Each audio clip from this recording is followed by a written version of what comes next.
London, साल 1888। रात के सन्नाटे में धुंध से ढकी गलियां, तेल के दिए की हल्की रोशनी और उन गलियों में गूंजती आवाज़ें। वाइट चैपल एक ऐसी जगह थी जहां शराब खाने, छोटी मोटी होटल्स और रेड लाइट एरिया भरा पड़ा था। गरीबी की वजह से औरतें रात को सड़कों पर मजबूरन खड़ी होती। शहर के कोने कोने में अफवाहें घूमती, एक ऐसा कातिल है जो अंधेरों में आता है और वापस सिर्फ लाश छोड़ जाता है। पुलिस की कड़ी देखरेख के बावजूद लोगों के दिल में एक अजीब सा खौफ था, और उसी खौफ के बीच एक और रात आने वाली थी, एक और लाश मिलने वाली थी। तभी अचानक से एक चीख की गूंज ने पूरे शहर को दहशत में डुबो दिया। एक और औरत का बेरहमी से कत्ल कर दिया गया था। लोग अब कहने लगे थे कि ये कोई इंसान नहीं, यह मौत का साया है। नाम था जैक द रिपर। ये औरतें किसी डरावनी कहानी के किरदार नहीं थी, ये जिंदा इंसान थी। गरीबी ने उन्हें लंदन की सबसे अंधेरी गलियों में ला खड़ा किया। किसी ने बच्चों को पालने के लिए मजबूरी में यह रास्ता चुना, तो किसी के पास सिर छुपाने तक की जगह नहीं थी। Mary Ann Nichols, Annie Chapman, Elizabeth Stride, Catherine Eddowes और मेरी जेन केली, ये सब जिंदा रहने के लिए ज़िंदगी से लड़ रही थी। लेकिन उस गुमनाम कातिल ने उनकी ज़िंदगी हमेशा के लिए छीन ली। 31 अगस्त 1888 की सुबह एक कांस्टेबल की लालटेन की रोशनी में दिखाई देता है एक निर्जीव शरीर। गला इस कदर काटा गया था कि हड्डियां तक साफ दिख रही थी। कुछ ही दिनों बाद एक और औरत, एनी चैपमैन।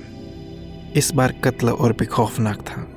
जैसे जैसे लाशें मिलती गई, लंदन की गलियां और अंधेरी होती गई। इसी साल 30 सितंबर की रात को 2 कत्ल हुए। पहली लाश थी एलिजाबेथ स्ट्राइड की। उसका गला काटा गया था, लेकिन बाकी शरीर एकदम सुरक्षित था। अजीब बात यह थी, जैक जाना जाता था अपनी बेरहमी और क्रूरता के लिए। माना जाता है कि किसी ने जैक को कत्ल करते देख लिया था, इसीलिए वो एलिजाबेथ को वहीं छोड़कर चला गया। मगर सिर्फ 45 मिनट बाद दूसरी लाश मिली। नाम था कैथरीन एडोज। ये कत्ल अब तक का सबसे डरावना कत्ल था, जिसमें चेहरा बिगाड़ दिया गया था और पेट चीर करके शरीर के कुछ हिस्से अपने साथ ले गया। ये कत्ल साबित करता था कि रिपर सिर्फ मारता नहीं था, वो अपनी हैवानियत का सबूत छोड़ता था। पुलिस ने कसाईयों से लेकर डॉक्टर्स तक, नाविकों से लेकर मजदूरों तक करीब 3000 लोगों से पूछताछ की। किसी ने कहा उसने एक औरत को शानदार कपड़े पहने मर्द के साथ देखा था। किसी ने कहा कोई गंदे कपड़े वाला अजनबी था, लेकिन सबूत हमेशा धुंधले रहे। हर हफ्ते एक नया नाम सामने आता। किसी ने तो राज परिवार तक को इसमें घसीट लिया, लेकिन हर थ्योरी बस अंधेरे में एक तीर साबित हुई। रिपर एक रहस्य ही बना रहा। फिर आया एक खौफनाक खत। नाम था फ्रॉम हेल।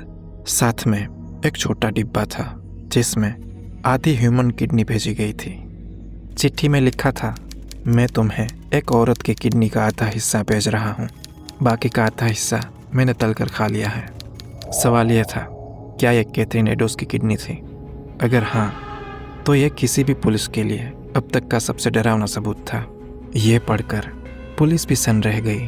क्या कातिल अपने जुर्म पर फक्र महसूस कर रहा था? उसी रात दीवार पे चौक से लिखा एक और संदेश मिला, the Juwes are not the man to be blame for nothing. Juwes ऐसे लोग नहीं हैं जिन पर बिना वजह इल्ज़ाम लगाया जाए। ये सुराग कत्ल से जुड़ा हुआ था या शहर में दंगा भड़काने की कोई चाल थी, यह आज तक कोई नहीं जान पाया।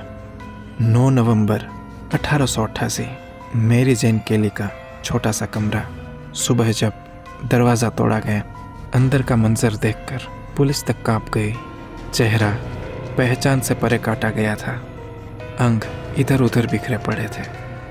इतना डरावना दृश्य ब्रिटिश इतिहास में पहले कभी नहीं दर्ज हुआ था। माना जाता है कि यह आखिरी कत्ल था और इसके बाद जैक कहीं गायब हो गया। हजारों पूछताछ, गश्त नक्शे, रिपोर्ट्स, इतिहास की पहली अपराधी प्रोफाइल तक बनाई गई, फिर भी कातिल कभी हाथ नहीं आया। आज 130 साल बाद भी जैक द रिपर दुनिया का सबसे बड़ा अनसुलझा रहस्य है। वो तो चला गया, पर हर चीख में अब भी उसका नाम गूंजता है, जैक, जैक, जैक। एक ऐसा नाम जो कभी साबित नहीं हुआ, पर कभी बुलाया भी नहीं गया। सबूत मिट गए, नाम खो गए, गवाह मर गए, लेकिन कहानी जिंदा है। जैक द रिपर, क्योंकि राक्षस कभी मरते नहीं।